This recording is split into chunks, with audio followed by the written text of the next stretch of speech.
So hello and welcome everybody to the final day in session 9 of 10 of Making African America, a virtual symposium on immigration and the changing dynamics of Blackness. My name is Nana Brantuo, and I am so grateful to be here, grateful to the event sponsors, the National Museum of African American History and Culture, as well as the Center for Global Migration Studies at the University of Maryland, College Park.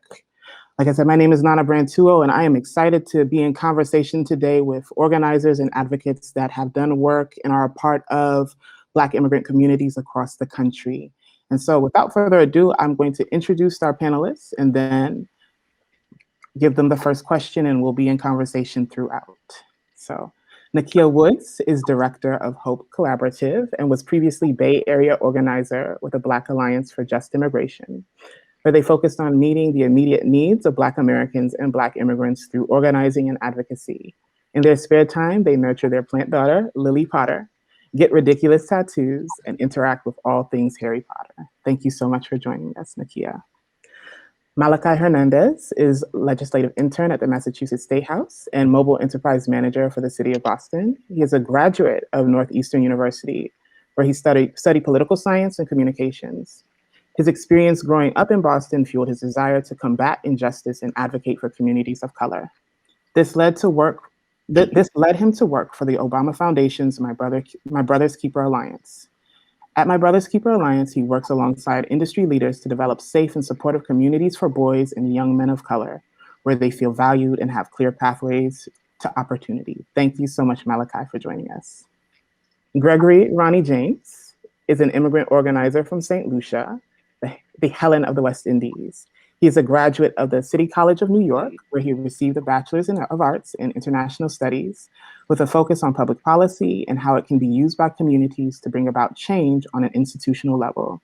And Ronnie is also a member and organizer of UndocuBlack Network, which has recently celebrated 5 years of being here and advocating for undocumented Black folks. Thank you so much, Ronnie, for joining us. And finally, DeJoiry McKenzie-Simmons serves on the NAACP National Board of Directors. He is a graduate of Howard University, HU, where he studied political science and strategic, legal, and management communications. At Howard, he focused on advancing millennial civic engagement, working on studies focused on student loan debt and expanding college affordability for all students. A native of St. Peter, Barbados, he spent his formative years in Saginaw, Michigan. Thank you so much for joining us today. And so just to get us started off, and any one of you can feel free to jump in. Maybe Ronnie, I'll start with you, especially since I shouted out UndocuBlack, their 5th year. But I'm really interested in learning more about what your organizing or advocacy origin story is. Who are the organizers, activists, advocates that shaped and influenced your political philosophies and praxis? Well, first I want to say thank you to you especially for creating this opportunity and looping me in. I am very excited to be here and excited to learn more from each of our panelists. I think for me, my political home is 2 spaces. I started organizing with the DRUM, which stands for Legacies Rising Up and Moving. It is a South Asian community organization in Queens, in the heart of Queens, and really that's where I started getting more politicized and understanding beyond the circumstances, beyond my personal circumstances, and understanding the systems that interacted with my life and those around me. So Drum really was the place that really put me on the path to organizing and fortified my political analysis and my politics. From Drum, I shifted to working with UndocuBlack, where I'm still an organizer with the New York City chapter. UndocuBlack is another one of my political homes because it was where I feel the Black immigration process in my personal life. I feel like that was the space that was most actualized, and I could feel a part of the political, the policy making process, but also the healing process it takes to be an immigrant organizer. So I would really credit the spaces for my growth and the spaces, the opportunities that I've been able to capitalize on in my life, to organizing, specifically Drum and UBN. And really then I would share that I think education institutions would be part of the growing process. So I think that that's where it lies for me. Community organizing has been the container for my growth, from when I was in high school all the way to graduating college and now working with the Mayor's Office of Immigrant Affairs. Yes, thank you so much for that. Thank you for sharing all about that background. Who would like to go ahead and jump in? I want to, maybe Nakia, Okay, I and then can we go can next. keep that. And then after Nakia, DeJoiry, and Malachi, maybe we can keep that order, yeah? Yeah, Thank you so much. Yeah, so I can go next. Y'all are so cool. Y'all are so dope. So wow, I'm like so excited to be on this panel with y'all. I think, or I know my politicization started from home. So, you know, grew up, my mom's super pro-Black, super like, no, this is what whiteness is, and like this is not what we're gonna ascribe to. You know, all the way through to high school where I'm gonna give a special shout out to Dr. Robert Robinson, who was my high school AVID teacher, who was like, hey, have you heard of this thing called intersectionality? Like, do you know what different identities mean? I had never heard that before. And so I actually went to UC Berkeley, and if you know about Berkeley, it's nothing but protest and organizing all day. And to be one of the 3% of Black students, or less than 3% of Black students while I was there, meant that I had to organize a lot and call out white folks a lot and call out white supremacy a ton. I did like organizing in college and was like, oh, this is cool. Got a desk job after graduation and said, oh, can't do this anymore. This is terrible. I need to be with the people. I need to be on the ground, and I need to work for organizations that stand for, you know, what I believe.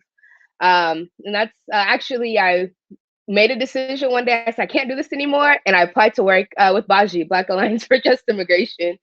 That's where I met Nana and just got to learn so much. And really, I feel like deepened my understanding of the politics that impact Black migrants and Black people. I've worked with immigrants my whole life, been around Black immigrants my whole life. I'm from San Diego, large Black immigrant population, but we never talked about the impact that immigration has on Black folks. It was always like, oh, this Black thing is happening, and like that's where we can all connect. We'll talk about immigration later. And so coming into Baji really opened my eyes in a way that I never thought was possible. And you know, now I no longer work at Baji, but still, even as a director, do organizing. And so showing up to city council meetings, reminding folks that Black people are here. When you're talking about immigration, we're not just talking about white and mixed and indigenous Latinx folks. We're talking about Black immigrants as well. And so just really, just again, like being a part of Baji and like having this space to like learn where it felt safe with other Black people is one of the most important spaces for me. Beautiful. Thank you so much. Malachi. Yeah, thank you. So I actually started at the age of 14 doing some community organizing here in Boston. I started with two nonprofits. One is called the City School and another is called Beantown Society. And it was very, very powerful for me to be engaged in a space like that at the age of 14 because I was beginning to become exposed to other people who had similar backgrounds to me, right? I grew up in a low-income environment, you know, had my mom, had my stepfather, my father, and my mom were in a very domestic violent relationship. You know, they got divorced when I was 8 years old. And for me to be able to connect with other individuals in my community was that for me at the city school. And on top of that, it was giving young people jobs, right? It was giving 14 to 17-year-olds jobs during the school year and summer, you know, which kept us off the streets, right? But as we were in those environments for that summer and school year period, we were learning about racism. We were learning about sexism, you know, how the government has, you know, different policies in place and how that affects you know, everything from the top down, right? So there was all these different, you know, concepts and ideologies that I was being exposed to at such a young age that I didn't necessarily understand. But when it was about like 15 or 16, I did receive the opportunity to actually begin working in the mayor's office here in Boston. And that's kind of where I began to see everything change, right? And I just saw it from a different perspective. But I would say that, you know, my organization, my activism, you know, identity is really rooted into that nonprofit culture. And it has really enabled me to just see things from a different perspective at various, you know, opportunities, whether I'm, you know, speaking or serving in Boston, you know, on the west side of Massachusetts in Worcester or Springfield, or as far as, you know, California, right? And it's just very, very interesting to see how, you know, you have to carry that hope from within as you go through that process, right? Because there's a lot of times where you become discouraged from the work that you're doing, and you're getting pushback, right, internally and externally. And you have to remind yourself that you know, change will come, right? It may not happen overnight. It may not happen within a year. It may not happen within 5 years. But you know, we're not the first ones to be leading the way, and you know, there's our ancestors who have fought for us, and we're still here fighting the fight. But the change will come for the future generation.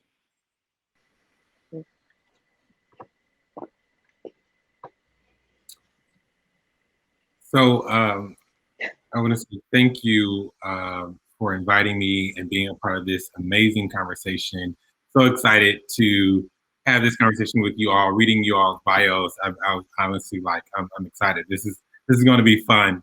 I just want to say and send prayers and thoughts to the Asian and Pacific Islander community. You know, we have to, hopefully in this conversation, it moves us towards the eradication of white supremacy, because it definitely has eroded this country and is what honestly has brought me to activism and advocating.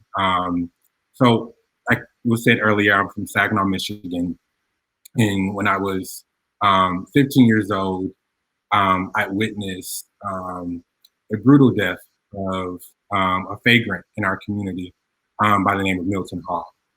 He was killed by our police force, shot 46 times.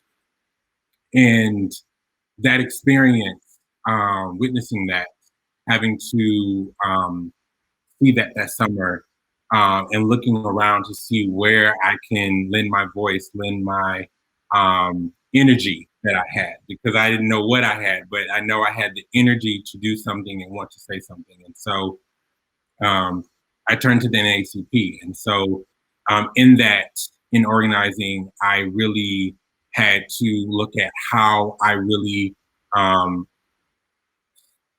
looked at what systems were around me and how we can best use them to best benefit my community. And so me being already interested in politics, I looked toward my elected officials and wanted to make sure that they knew that students were here, that the people and what the makeup of their students looked like. I had classmates who were immigrants. I had, you know, friends and family who also were immigrants, and I had, I wanted people who served us to understand that, like, we have a voice, and what we saw, something we never want to see again. Something that, you know, has scarred us, and is definitely something that will last with me for the rest of my lifetime. And I honestly at the time wanted to say something. I wanted to make an impact. And through my journey, I have every turn and twist I have come to, I have been able to look at what advocacy looks like and how does intersectionality come into that advocacy. Earlier, Nakia made a very poignant point about immigration not always being considered an issue in the Black community. Me being from Barbados and having families who've immigrated to this country and immigrated to other countries, I had a relative idea of what it meant to immigrate to a country.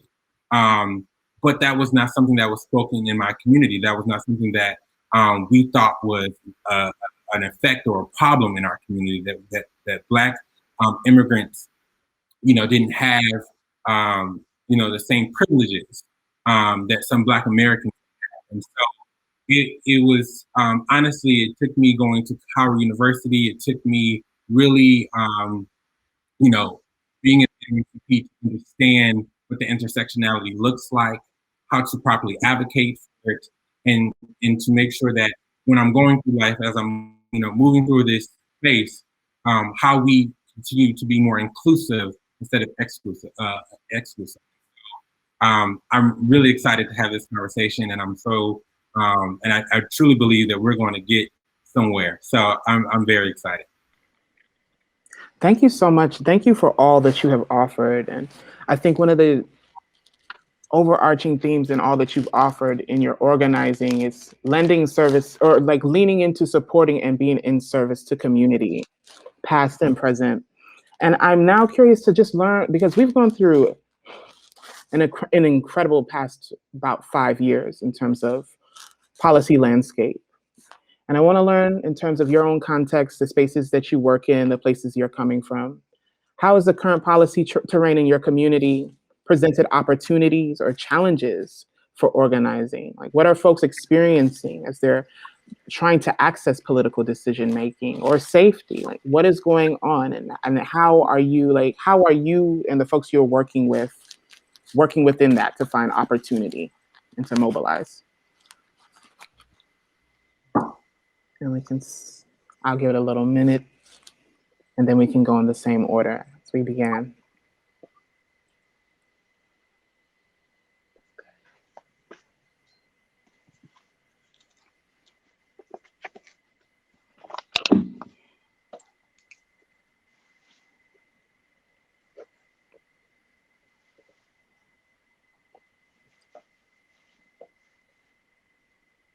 And DeJoiry, would you actually like to offer, or we want to?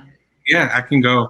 So I think, we really had the last 4 years to really look at how I think the impact of what policies mean and see it right in front of us. We've always known what policies mean and how we can trickle down to our lives, but I think these last 4 years, we have really seen it upfront and personal, and I think it has touched every fabric of this country. And because of that, I think we as organizations, I think we as organizers have had to truly find out and ensure that we understood what the issues were in our community and how we can best fight for those issues. When in 2017, when DACA was being repealed by the Trump administration, I was furious, of course, because I knew and had friends who were recipients of DACA protection, and I knew what that would mean for them. I had, people I grew up with, and understanding the fear that they had. And that was not something, quite frankly, was apparent to most people. And so I think looking at that and really figuring out like how can I, one, ensure that there's money that supports people and really get there's resources that actually support people and support them for what they actually need.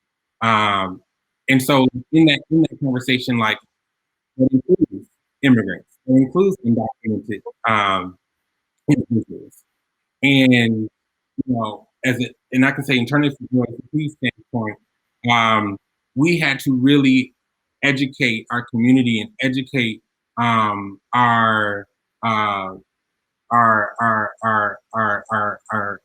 organization coalitions and things like that about what it meant to fully be invested in advocating for immigrants and advocating for Black immigrants specifically, and what that looked like.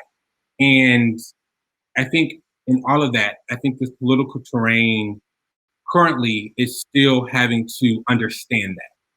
I think this political terrain has to fully address the wrongs that we have done by the immigrant community, to address the wrongs that we've done by the Black community, and we have to continue to hold them accountable. And I think we are more than capable of doing that as organizers, as advocates. I know that we're more than capable of doing that. We're more than capable of ensuring to say that on November 3rd, when we made our voice loud and clear, when it was confirmed on November 7th, we still have our demands. They're not going anywhere. And I think in that space and showing up, it takes these conversations, but it takes us being real and open and making sure that we are educating at every single turn possible, because there's no time to let up. There's no, we have no breathing. We are still campaigning for our lives.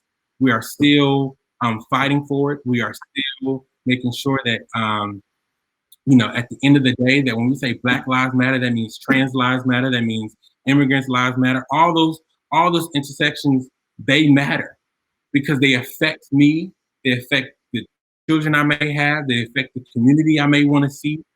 And so I think right now we are just in a space, and I think we have tried our best, and I think we have the ears of the right people, and so we have to just continue pushing and keep on hitting. Thank you so much for that. Nakia, go ahead. I know you wanted to offer your thoughts as well. Oh, yeah. I'm like, well, again, like, y'all are just amazing. So I'm always like, oh, so excited to hear what y'all have to say. But when I think about like the political terrain and like the tactics that like I've had to use and what that's meant for me, I really think about it in three kind of different parts. So one, starting with education of my own personal circle, right? Because what does it mean for me to organize and advocate if my mama got some messed up ideas, right? And so like that really meant sitting at home with my grandpa, my grandma, all of these folks, and having difficult conversations about policies that they felt didn't impact them. And reminding them, hey, wait, like let's take a step back and like let's have a real conversation. That also meant educating our communities. And so, and when I say, it feels weird to say educating our communities, but really like bringing folks in, because a lot of times, especially when we're talking about immigration issues, that's something people aren't talking about. Oh, Black immigrants aren't saying, oh, I'm undocumented and that's what it means for me, right? It's something that might be more hidden.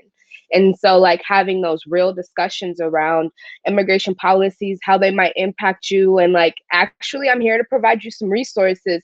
So you don't need to lie to me about your status. I'm trying to find you a free lawyer. And so that also meant relationship building and, getting folks to trust me. I'm not a Black migrant. My family, I'm not a Black immigrant. My family are not Black immigrants. And so I had to come in and say, again, I'm here to learn from you. I'm here to build community with you. And I'm here to give you some resources. Right. And then the last approach is really, being that person in political spaces and being that person in organizing spaces, or being that Black person. So having to every single meeting remind people, when we are talking about immigrants, we are talking about a lot of people. When we're talking about language justice, we're not just talking about Spanish. And like just being uncomfortable in those spaces, being the only Black person there and feeling confident, because who's going to say anything to me? No one.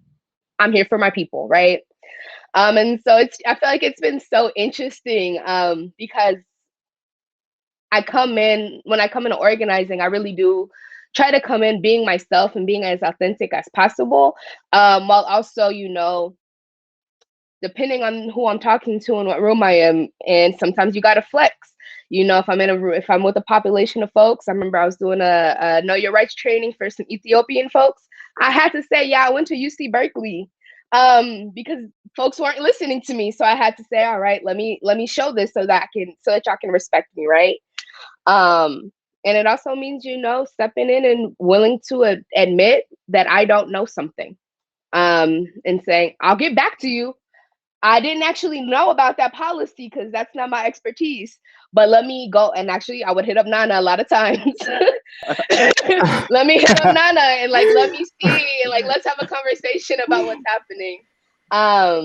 Yeah. And a lot of times, again, it's bringing the people to the spaces, because you don't need to hear my voice. You need to hear the people that I'm advocating for. And so giving them the tools that they need to be able to show up and feel comfortable and confident when it's like, no, you need to respect me and you need to listen to me. Yes, yes. Thank you for that. Yes, and I do remember those days when she is like, "Hey, what's this policy? What?" And still all for it, all down to do it. I'm really looking. I'm wondering to hear, Ronnie, if you could offer some thoughts, and then we end with Malachi and move to our next question. So for me, I was just thinking of really how the last 5 years have really made it even more apparent of the dichotomy that exists between really being a Black immigrant and being Black. And like, I just want to piggyback of some of the things that's already been said, and really just like the process of learning that you are Black is different for immigrants, because I feel like for a very long time our concept of self is not so invested in the color of our skin. Where I come from, we're all Black, and that's the vast majority. It's not something that we need to use to make a distinction in ourselves. um, that's sort of different here, sort of very different here, where there's very much an emphasis on your Blackness or your proximity to Blackness. And I say proximity to Blackness, because ultimately we do live in a white supremacist system, and we know that whiteness and those with proximity to whiteness are held to a standard of goodness, and seen to be people who are good, inherently good with the capacity to do bad. And then those with those who are Black, and those in proximity to Blackness, quote unquote, people of color, um, are held as individuals who are inherently bad with inherently bad people who can do some good. And in these last 5 years, I feel like we're seeing this, we're seeing this sort of, we're seeing this dichotomy, we're seeing these ideas in the policies that are being pushed forward, especially in policies like the DREAM Act. Um, Pretty much the best version that we have is the Dream and Promise Act, which was recently passed a few days ago for the second time. And this is a policy that, from my experience from working in it, had multiple aspects of the immigrant community working on it. Um, this is a bill that immigrants have advocated for and said and spoken for, that this helps my community in this way. Yet we're still having this disconnect in Congress, and in political spaces where we are not being represented, because in Congress you can't be paid if you're an immigrant. You can't pretty much you can't get a federal salary if you're undocumented, and that makes it hard to advocate in these spaces for things that you need. And with policies like the Dream and Promise Act being countered by policies on the conservative side, um, it's absurd, is the best way to put it. But these last 5 years have also shown the resilience of the immigrant community at large. Um, I don't really want to say resilience, but that's the most expressive word around. Resilience doesn't always acknowledge the hurt and the pain that comes with being always ready to fight. Like, I was ready to fight in 2019 when the Dream and Promise Act passed, and then it failed in the Senate. I'm supposed to be ready to fight again this time around. Dream Act policy, which has historically left out our parents, the original Dreamers, it was introduced in 2001. I was not even in the country yet. And still, policy that will transform individuals' lives is still being bartered for partisanship. And I think, in my experience, the resilience that has come out of this, it's made me want to stay in this movement despite how painful it is, despite my circumstances of being undocumented. It is still my community and the skills and ability that we all carry, to do for ourselves, that has kept me in this movement. And it's important to me to use the space to call out our leadership. You're being incredibly slow with people's lives, and this is across circles. Whether you're on the left, you're in the center, or on the right, our leaders are not doing for us enough, and is important for us as an entire community to call them out, and it can be a platform to do so. So yes, I would like to push the Dream and Promise Act, but also not stop there. We need immigration policy that is inclusive of immigrants who are not already here, the 11 million people, 11 million undocumented people, but the millions who will immigrate to the United States simply because of need to survive. Migrants don't migrate because for flagrant things. We migrate for need to survive. And as long as people have a need to survive, migrants will migrate to those resources. So just want to speak on that and just say thank you to the community as well for your resilience and continuing to stay fighting.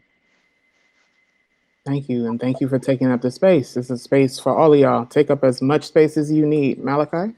Yeah, I actually want to just say thank you for those 3 individual messages that were just shared, because it's powerful, and in every word that each and every one of you just said is crucial to the progression of our communities, right? And when I think about the work that's being done in Boston, and I reflect on the past few years, you know, and seeing, as I mentioned earlier, right, seeing the nonprofit world, the deep community organizing space that I've been a part of, but then also going into government and seeing the internal side of things and how messed up things can be. Honestly, I'm gonna just call it like it is. It gets very, very lonesome at times, right? And then you have to figure out and navigate and politic around, right? And try to figure out who's with you, right? Who holds that same agenda that you hold. And when you think about immigrants, and to throw out a quick fact, you know, there's 27% of immigrants, 27% of the city's population is are immigrants. It's just very interesting to see how some services, you know, aren't equitable for all, right? And when we think about, you know, language access, that's a huge one, right? And although, you know, cities like Boston are doing those things, we need more, right? We will always need more, because we have been marginalized and disenfranchised for generations, right? And you know, at times Boston becomes a very, very, very bloody battle. You know, metaphorically, of course, but it's just, you see the systemic racism that exists in this city, and it's disgusting, right? And then when you have activists and leaders holding the government accountable, then they become a target, right? And they are out there on social media, and you know, expressing what is occurring day and night, because it's not just during the daytime that these things happen. And there's a lot of pushback, and that's really like the polarization that kind of exists here in Boston. But I say all this to say that, you know, there have been leaders. One of them that I'm thinking about right now at this time is actually City Councilor at Large Julia Mejia, who won the vote by 1 vote, literally 1 vote. And it was very, very, very, very powerful, you know, to see a Dominican woman, Afro-Latina, you know, be able to step into a role that she felt, you know, at times she wasn't even prepared for, but she knew, you know, there's a purpose here with me being in this seat, right? And I'm not just doing this for me, but I'm doing this for my community, right? The people who feel as if they don't have a voice, the people who don't know how to navigate certain, you know, certain meetings, certain, you know, rooms and stuff like that. And all of that becomes very, very powerful. But it's really imperative to, again, think about, you know, how do I fit in that, in those rooms and in those modes and stuff, and just always remember and think back to the roots of where you come from, through that community organizing, through that advocacy and that activism work, and how does that translate into where you're going, and remembering, right, that it's not your personal agenda, it's the community's agenda, right? And you're there to advocate for people who need those resources, for those who need that support, and you're just a vessel in that effort. Thank you. Y'all have just shared some real powerful reflection and insight. And I wanted to take a moment just to pause to also just really uplift and amplify, like not just your work, but the efforts of organizers and advocates throughout the community, because many people don't know the work that goes behind the scenes in terms of campaigning, education for community, for advocacy, for agitation, for mobilization. It's incredibly taxing. And one of the things that happens in particular with Black immigrants, and it sort of leads into this next question, doing this work for this community, there's been a historic erasure. There have been times where I've been to Capitol Hill and I've, spoken to staffers, and the idea of Black and immigrant existing within the same body almost just, as if there's not a, significant and long time presence of Black immigrants in this country well before the 1900s. And even the first Black woman to, enter into Capitol Hill as a congressional member, Shirley Chisholm from Barbados, educated there. And so I want to hear more from you all, in particular, in your advocacy for Black immigrants or advocating as a Black immigrant, what it means to you to sort of be educating and having, like, bringing these different identities, these different Black identities into different spaces and advocating, because it's often sometimes a juggling act. Nakia, you spoke to it, and maybe you can start us off. But as a Black American person, often navigating immigrant space, Black immigrant space, what is that for you? Yeah, I'm happy that you asked this question. It's so interesting. I feel so much joy, honestly, when I'm able to organize with Black folks and Black community and just get us in a room and we're just talking, right? And seeing where our realities parallel and where they differ. And so, like, I would host these things called community conversations with Black immigrants and Black American folks. And so sometimes we'd sit there and y'all know sometimes there are, like, what we call Diaspora Wars. If you're in the community, you know what that means. And if you're not, you can look it up. And so sometimes, like, those Diaspora Wars would start. We're going back and forth and being like, okay, so look, you're saying one thing, you're saying the other thing. Both of these truths are existing at the same time.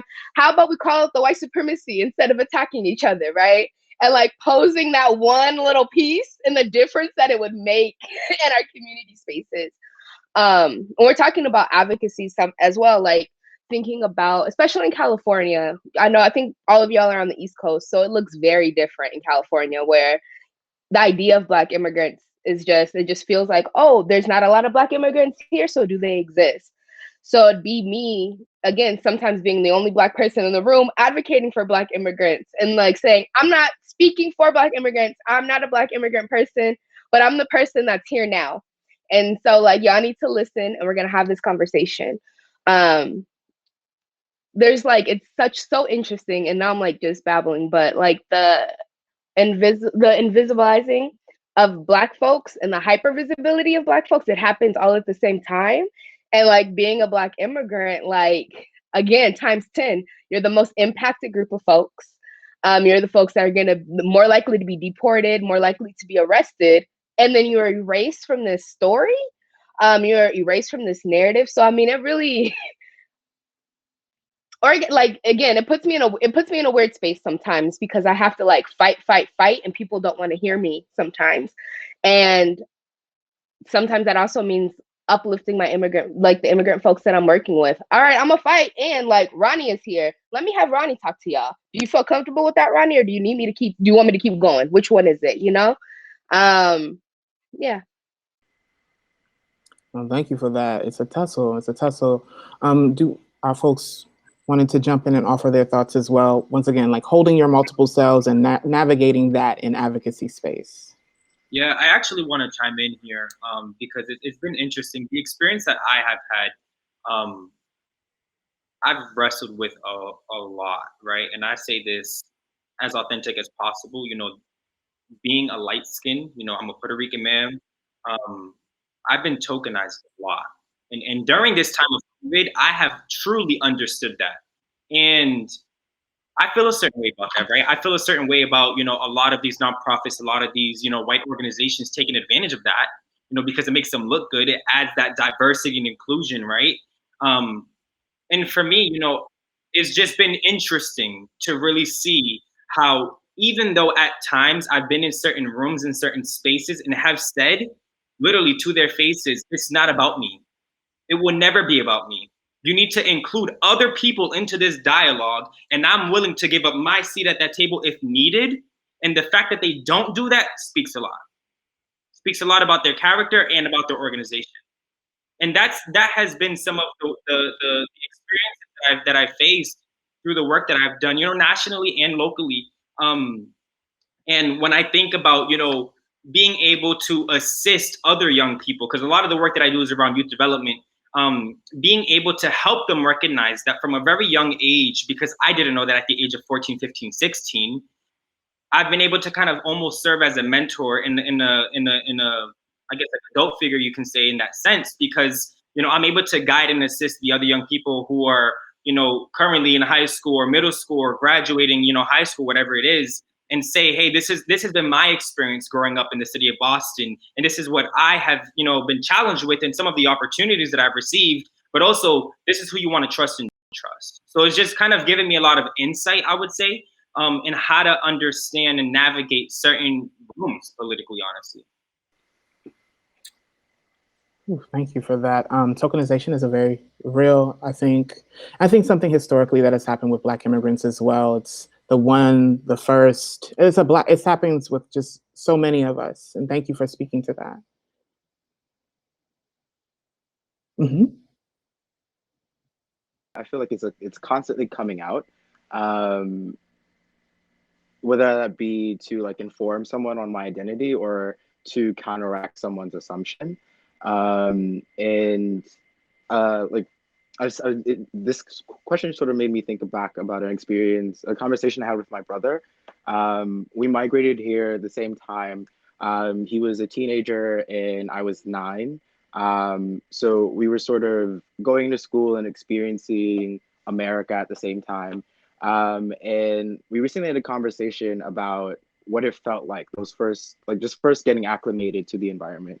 A bit of context: we live down south, and in North Carolina, and like we would always speak about always like feeling like we were being watched, feeling as if like folks are angry at us for no reason, like just constantly in a state of like, why are you like acting this way towards me? I have not provoked you. And like that conversation really like made me think about like my brother mostly, because we deduced it at now to racism. When we lived in the Caribbean, it was totally fine for us to greet our neighbors and walk through the streets without a care, without like a fear of being watched. And that was just sort of different now. And I'm sort of starting to babble now. But I feel like that's sort of a part of this sort of consistently coming out. There's this assumption of Blackness that's already been posed on Black folks. And then I open my mouth and I may be speaking in my accent at a time. And folks are just like, oh my God, where are you from? I didn't know that you were like British or something like that. And from that, automatically you're going against the assumption of like what your Blackness is supposed to be, the basic, broad, general Black person, and immediately like I'm like doing these things that aren't quote unquote Black, and against the strain. My brother's doing the same thing, and we're all just like wondering what's going on, and it's just like it's incredible, like the experience that individuals sort of have to go through to understand their space, and how much space has to be given to others to be respectful. It's so frustrating, the level of space you often have. I feel like Black folk often have to give others, to be taken seriously, to be taken for respect. Like I can't come up into a room and just be taken at face value. I may have to speak on my accolades. I may have to speak on what I've done. Like it's this container of consistently having to come out and share that. No, I'm not this thing. I'm not just this, right? I'm not the container you're putting against me. I'm more than this, and the way you approach me is will define how we communicate further. But ultimately, Black is not this monolith. If you see a Black person walking through the street, there's an entire life behind that. The same way you have a life, I have a life too. My neighbor has a life. There are things that go on in our life that makes it hard, the same way your life goes on. So just sort of like this experience of just like what Black is supposed to be, consistently like breaking that ceiling of what it's supposed to be, and being reprimanded in spaces for that. Yeah. I just wanted to quickly add, Ronnie, everything you just said, I felt, because that is what I truly experienced. I was born in Barbados, but I grew up in Saginaw, Michigan. So those are completely two different worlds. And to some degree, it's two different ideas of what Blackness looks like. And so, Ronnie, everything you just said, I'm just like, that was me. That was because Comrade. when I'm in, my mother's American, my father's British. So, growing up, I was too, weird in my own community, Black community. But then when I went to Barbados, American, not necessarily, could identify with my country. But if you ask me, I'm like, I'm a Bayesian American. I eat cuckoo and sawfish and chicken roti and all that. Like, I do that too. So it's like, and I was so thankful for my mother, even though she, we left from that culture. She made sure that culture was always being, represented in the household. But I always felt like I couldn't share that or share that piece of me with my other friends and family in the Black community, because I thought they would not understand it or they would judge me for it. And so I would often, shelter it, kind of push it down, and I had to continue to try and find myself, and like you said, find the comfortability in my own Blackness and figure out what that looked like. Understanding that, I'm me talking fast and my dialect might not be as, clear and crisp, because when I came to the United States, I was talking with a accent, and they made sure that, I was in speech therapy because they couldn't understand what I was saying. And so, like, those type of microaggressions, we live and deal with on a daily basis. And we have to try and understand that. And for me, I have to recognize that I sit in the privilege, because some of my Caribbean friends who may come here, who may not have American connections or have a American or have a status, they're not able to have the same privileges that I might have.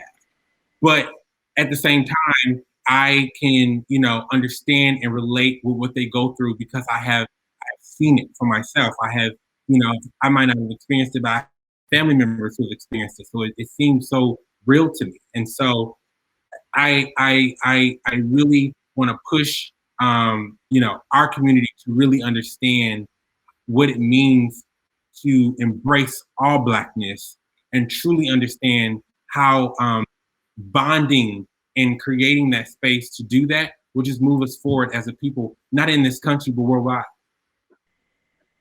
Thank you all so much for that, because it's very true. And Black activism has always been transnational. It's just always been that. And I think one of the things that you all are exemplifying, which is just a legacy, like, this has been an age-old thing.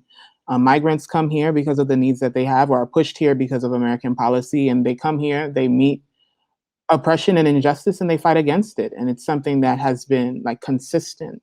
And so I'm thankful for you all and for what you're offering here, and like really the insight you're giving. I wanted to give you all give a question from the audience, as questions are starting to come in, and folks are wondering, What strategies have you all found to be most effective in sort of driving awareness or making awareness for the Black immigrant community? What has that experience been like for you? I can jump in real quick. So my experience, one, it's been what Nakia pointed out earlier, is just having those, kitchen cabinet conversations and saying, hey, this is what it means to be Black and my Black in this country, and what that looks like, what it means for my Caribbean brother and sisters. And so I think when we look at the grand scheme of things, and when you look at that evil of white supremacy and the fight and the battle that it causes, you realize at the end of the day, I look like you look like me, and we are both facing the same enemy. And so we have to address that, and we have to really figure out what we have to do on our side to mobilize. I think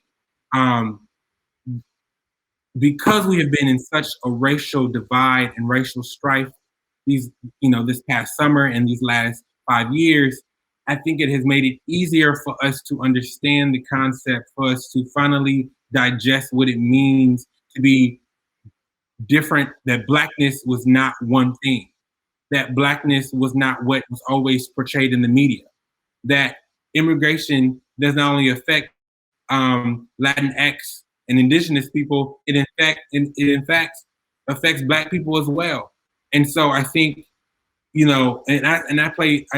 really truly believe that media plays a lot in how we see ourselves and how we see our struggles and how that is portrayed. And I think even now we're looking and seeing that we are truly starting to see ourselves and starting to share stories that we all can relate to, no matter where we come from, no matter what our background is. And so I think more of that is going to push the organizing. It's going to push when I say, we're trying to get something passed Congress, it's going to push us calling our senators, calling our representatives. It's going to kind of grate that bonding. You have Nakia here who said, I have no ties to the immigration community personally, but I still see there's a need and fight for it. And so I still believe that there's going to be more Nakias out there fighting that fight with us, because it's going to take that in order for us to get where we need to go. Thank you so much for offering that. Would folks want to jump in as well? We could popcorn it. Yeah, I don't mind jumping in. Actually, I was gonna just add on to that, because I think that what he said was very powerful. But I wanted to say one thing that I do is I try to remain as balanced as possible, right? I remind myself that this is a fight. It's not just you wake up and you go to your job and this is what it's an actual fight, and people experience this day and night, right? And in order for you to perform well in that battle, you have to be balanced and skilled in frequently understanding the changing conversations, right? Because things progress over time, right? And you have to constantly, be aware and up to date on those types of dialogues in order to just participate in the conversation at times, right? And when you are balanced, at least for me, things that I've noticed in my life that has helped me is that I've been able to get a sense of discernment of what to trust at certain times, right? Certain rooms I could sense, okay, this doesn't make sense, right? Or this person doesn't give me positive energy or positive vibes, right? And I carry that everywhere that I go in order to continue the work, right? But I would also include, media is very, very pivotal in this time, and specifically digital media and social media, and just understanding how activism plays a role in that. We're using our voice at all times, on and off, the phone or the camera, the TV, whatever you want to use, in really advocating for our needs and making sure that those issues are being addressed publicly with no hesitation, with no fear, because it is impacting various communities at the same time, right? So we want to make sure that we are understanding that it's not just happening on the West Coast, it's not just happening on the East Coast, it's happening all over, right? So if we rally together, if we protest together, and we call it out as it is, as we saw with the protests around George Floyd, things will happen, right? The conversation begins to shift, right? You know, then we start talking about things that we didn't think could happen. Thank you so much for offering that. Thank you all for these thoughts. Nakia, as well as Ronnie. I was going to say just really quick, social media, I would always point people to social media. That is one of the best parts of social media, is that we are able to tell our own stories. And so again, you don't have to hear from me. You can hear from the thousands of Black migrants, immigrants that are in the United States who are on social media telling them their stories. You can get it right from them, right? I also think, when I think about like bridging the gap and like having these diasporic conversations with Black folks, food is a really easy way to plug people in. You know, shout out to Ghana for that jollof rice, because that's my favorite kind of jollof rice. But like really like coming together and breaking bread and sharing the different kind of food that we have, and then having conversations about, well, where do you think this came from? Like, you know, we was just dropped off at different stops, right? Like, you know, we're just again, like reminding each other that we don't need to be fighting against each other. We need to be fighting against white supremacy. And even the negative myths and the negative myths and stereotypes that we hold about each other, again, those are tools for white supremacy. And that's just, again, white supremacy trying to weaken our fight because we're fighting each other. We're not together enough to say, hey, actually, it's y'all, not us. And so, like, I think bringing all of those things in, and when we're having like those conversations within our communities, is super, super important for me. Thank you so much, Ronnie. So for me, I'm a bit of a policy dude. So I recognize that there's really a gap between the type of policy that I interact with on a day-to-day basis, and my ability to dissect the language and consume it. That may not be the same for members of my community. It's part of my job. They may not have time to sit after work to read over the latest policy proposal. It's like I try my best to make the things that are working in my everyday more accessible to my community members. So a lot of that does come in the form of political education. So if there's a bill that's coming out, I try my best with the turf area that I have at work to work with our legal department to get some information on what the bill is or what the proposal could look like, and then making it more accessible to community members, whether that be in video messages on WhatsApp, Facebook, sending out voice notes, and all those things. Just like looking at what the community generally accesses, how they access their resources and information, and then getting that information to those areas, but also in language that is accessible.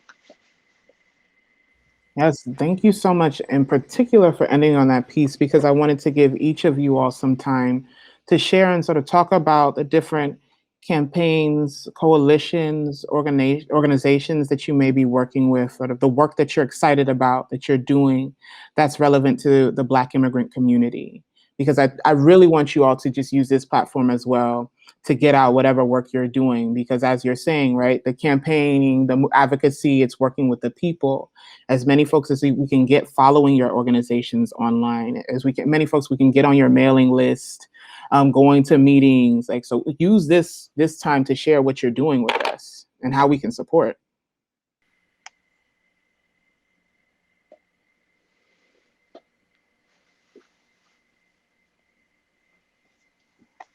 I will say that UndocuBlack does a lot of political work on the Hill, and I was on the Hill in 2019, and there was not a day that a Black immigrant was not there advocating for a bill or doing something to educate staffers on the Hill about what the Black immigrant experience is.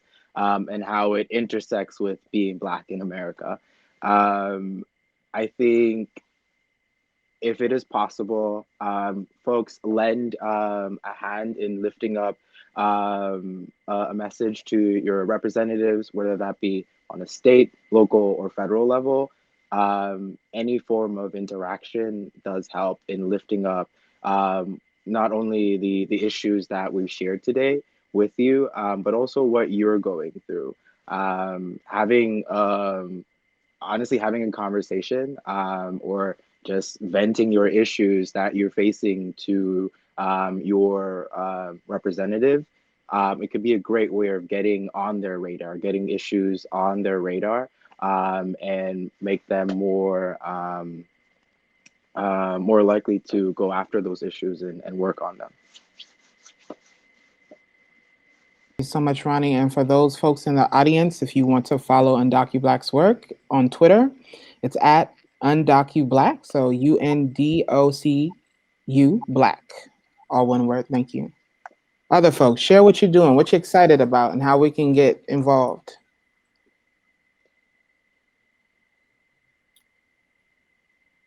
I'll jump in. I don't mind. I don't mind. I'm just confused as to who was going to go. So what I would say is that, so some of the work that I do around the Obama Foundation's My Brother's Keeper Alliance is, primarily around youth development, right? And making sure that young people have access to resources, have access to mentorship in various industries. And I mean, I would say that you can find us at obama.org/MBK to start there. But what I would say is that,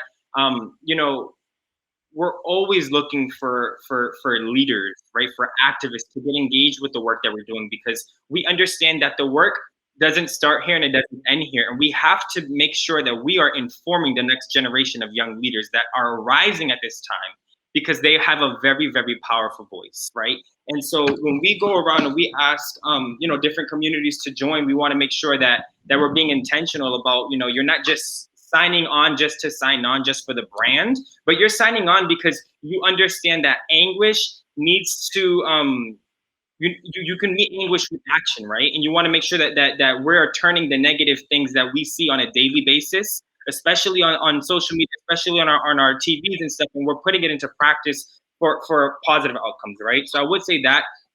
And then I would also highlight, the city of Boston and just some of the work that they're doing around small business during this time of the pandemic. I serve as the mobile enterprise manager. I assist any mobile business within the city of Boston, primarily food trucks. And some of the things that I've noticed is that a lot of, small businesses during this time don't even know that there are financial opportunities that exist for them during this pandemic, right? So when we think about equity, when we think about diversity and inclusion, some of the work that I'm doing there is making sure that they're connected and registered as minority-owned businesses and as women-owned businesses, so that way they can get, plugged into those city contracts that do exist and are available, so that way we can increase those rates.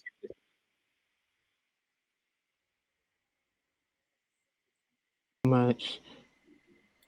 I can go next, if that's fine with folks.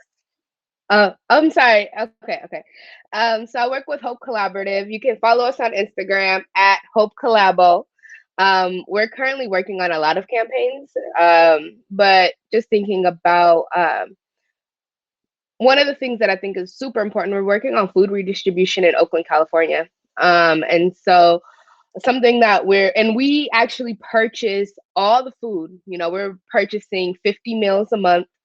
We're also getting at least 100 pounds of food and getting them directly to community via this program called the Town Fridges. And so that's one of the projects that we're focusing in a lot on right now. We are not a Black organization per se, but we are a Black-led organization, which means that is one of the most primary focuses for me. Yeah, and I think the other thing that I just wanted to highlight that we're working on is like thinking about we're working with the East Oakland Neighborhood Initiative, and so we're neighborhoods initiative, and so we're working to get community to get the city planners and talk to them about the solutions that they've named to make their neighborhoods better for them. better neighborhoods, same neighbors is our tagline. And so really thinking about displacement and gentrification that's happening in Oakland, that's really is being impacted by Black folks are some of the most impacted folks by that. And so I'll pass it on. And think that y'all sound like y'all doing amazing work. I love how I personally can help assist in that work, and how NAACP can help and assist in that work. So really quick, that would give me if I don't do this on your Instagram, Twitter, please follow NAACP. And you can follow our Youth and College Division, NAACP YC _. The underscore is very important because you won't find us. But a lot of the work, and I will speak from what my Youth and College Division is doing, we're really working on eliminating the student loan debt, really pushing for the administration to really, remove it, because we understand the economic effects that it has in the Black community and how it disproportionately affects us, and kind of, makes the wealth gap even larger. And so we understand also that includes our immigrant brothers and sisters, because their debt needs to be eliminated as well, especially when those who have come here are now providing services to our community, making sure that our society is better. They need to make sure that that they have the ability to have their debt eliminated. I have a friend who just is graduating from Howard Med School this year, has now got her placement. And I know my sister's in debt. And so she too needs her debt removed. And she's from the good island of Jamaica. And so she was born and raised there. And so when she came to the United States, she was coming here to pursue dreams and goals that she's had for years and years and years. And so that is something that needs to be eradicated. We need to really push hard on it because it affects us. It directly affects us. And so that is something we're working on. So if you want to join our fights, check us out at NAACPYC_. We take come one, come all. And yeah, I'm so excited to continue doing this work. Yes, thank you so much, and thank you for that. I don't know if any people are watching, but please, let's get involved, though. My debt is too much. And so I wanted us to wrap up. I wanted to learn, and the audience wanted to learn more from activists and organizers you've learned from, past and present. And I think that's a really lovely way to just learn more about who has influenced you all. So I can go. I have to kick it off with my Bayesian sister and ancestor, Shirley Chisholm. I see you got her, and I believe that's her in the corner. Yes. But yes, Shirley Chisholm, Dr. William Barber of North Carolina, Fannie Lou Hamer, the author, poet, playwright, James Baldwin. Yeah, those are people who have kept me grounded, and have kept me early on. Kind of pretty much they hit every aspect of me in terms of what I wanted to do. I was interested in politics. I'm interested in writing. I used to write in high school often. Caring about voting. Caring about politics and being revolutionary at that. We can't forget how revolutionary Shirley Chisholm was in her moment in that time. The bravery it took as a Black woman to decide that she was going to run for president of these United States. That was untouchable bravery. And so those are the type of people I look up to, that I, ask and call on to really ground myself and keep me going in this work. Thank you so much for that. Malachi? Yeah, I was gonna say more locally, there have been a couple of activists. One of them that I'm thinking about right now is Monica Kenyon Grant, and just being able to see, her work with violence in Boston here in the city, and just being able to understand, how she's not afraid. You know, I think that seeing leaders who display, you know, no fear kind of have always given me that sense of, you know, you can do this, right? You have a purpose. Don't fear, right? Because, you know, they too have made it, and they will call things out the same way that you will call things out. But and they may be a target, you know, they may receive certain letters that are death threats and stuff like that, but it's okay, right? It's okay because, you know, when you're fighting for what is right, they're not gonna like that. You know, white supremacy is not gonna want to hear your voice and validate what you have to say, right? So you have to always remind yourself that this work again must continue. I also think about you know, Ayanna Pressley. I think about AOC. And just the great work that they've been doing on the national level, right? And Ayanna Pressley is actually my my representative, and I'm thankful to have her in that position because it has opened up Boston's eyes to what does exist, you know, on various, you know, levels.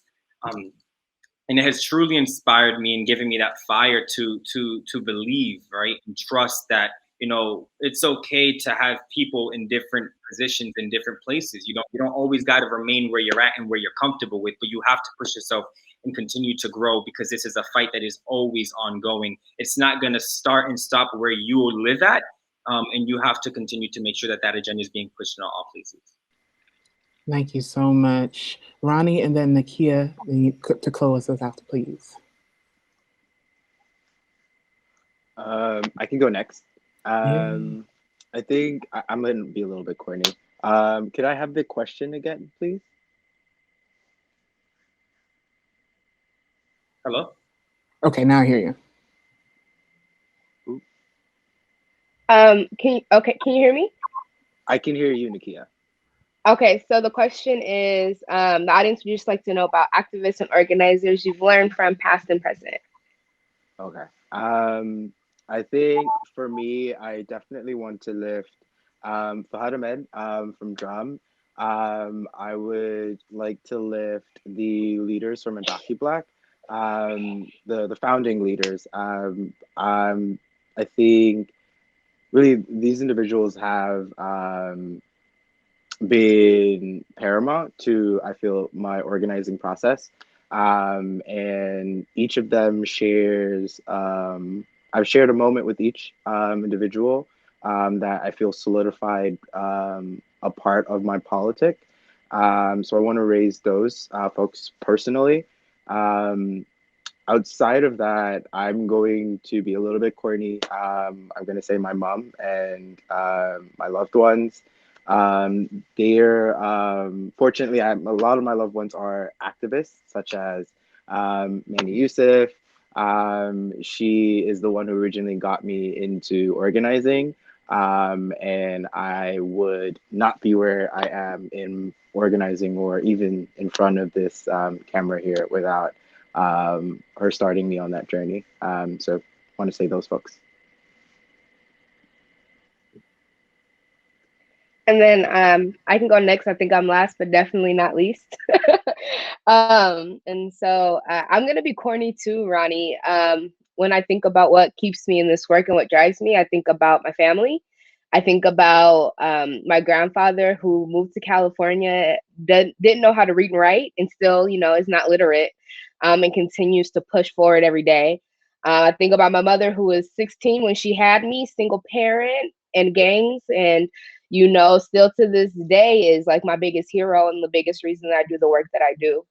And then just like on a little side note, I don't actually have any like big activist heroes, because I learned in organizing actually that a person can be a great organizer and a terrible person, unfortunately. And so I just want to say that the organizers that I've had the opportunity to work with and like do campaigns and just, you know, y'all know, make stuff happen at the bottom hour when we didn't think it could happen. Those are the people that are my heroes.